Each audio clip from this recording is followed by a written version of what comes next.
One, do you have a prop for us? And two, what's the latest on the lineup? Nice. Well played. No props. Andre will play. Squeeze a nap. Just a brief nap. Omri and Patrick McCaw will start for Steph and Katie. McCaw has gotten some minutes. You're not tweeting? I don't tweet this stuff. Yeah, I know. I have conversations with people. Maybe this should be the next step of this. So the tweeters, we'll get the first question out of the way. While the tweeters tweet, people who want to just converse and just talk. Yeah. I'll have them email me a question. There you go. All right, It'll perfect. be about the rotation, by the way. Yeah. McCaw has gotten some more minutes recently, but seemed to kind of drop out of the rotation for a little while. Has he gotten back in? Is he getting the start because you think he's playing better? Or what's gone on with him, let's say, last 10 games? Well, it's hard to play both Nick and Pat when everybody's healthy. And so it's just by feel. In the last game, I put Pat in the first half because we needed to settle down a little bit. Maybe that was the Chicago game, I can't remember. But then we went to Nick in the second. So those guys are sort of interchangeable based on what we need, what we're going to do game by game. Nick's been doing a good job, so I've kind of been going with him lately, but Patrick will start just with Steph out. I like Patrick playing this role as a lead guard and helping us get into our offense, and it'll be a good opportunity for him. Even in the flow of the offense, do you feel like there's going to be more of an onus on Clay to score tonight, be that leading scorer? I don't want him to think that way. The big thing with Clay and all our guys is just to take good shots and to be really active and to keep moving without the ball.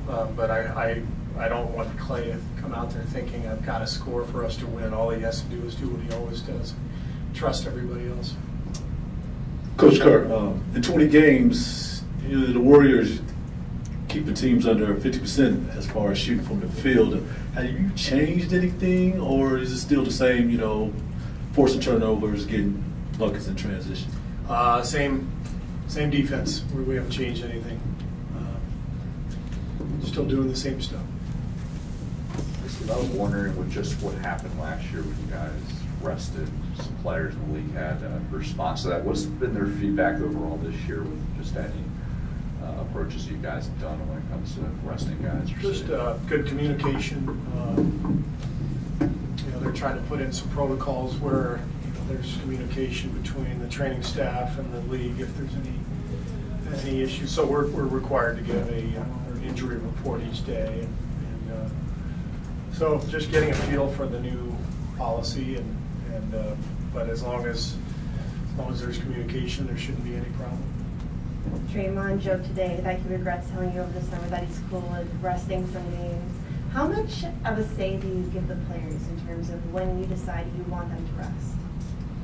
I always talk to them beforehand, and it's generally pretty easy because usually the guys resting are the older guys who agree that they need it. So I haven't really rested any of our younger guys until Draymond the other night. That was the only, I believe, night off that we've given anybody who hasn't been healthy or who was healthy. And but it was an easy decision for me. Draymond plays so hard, and he's out there every night, and we should give him a night off once in a while.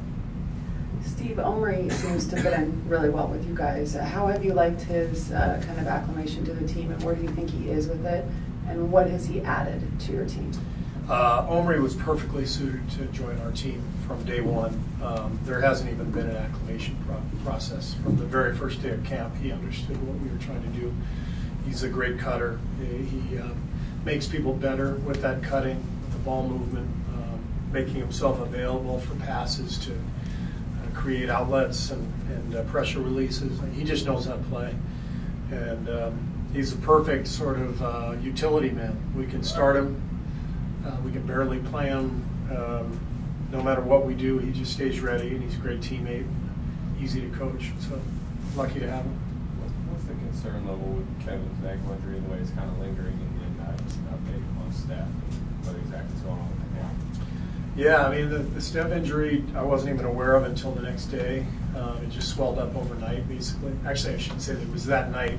The night of the game, I got a text from Chelsea telling me that his hand was swollen. There's not a huge level of concern long term. I think he's already better today. Could have played, but if he had been, Chelsea told me if he had been hit on the hand, it could have gotten worse. So it's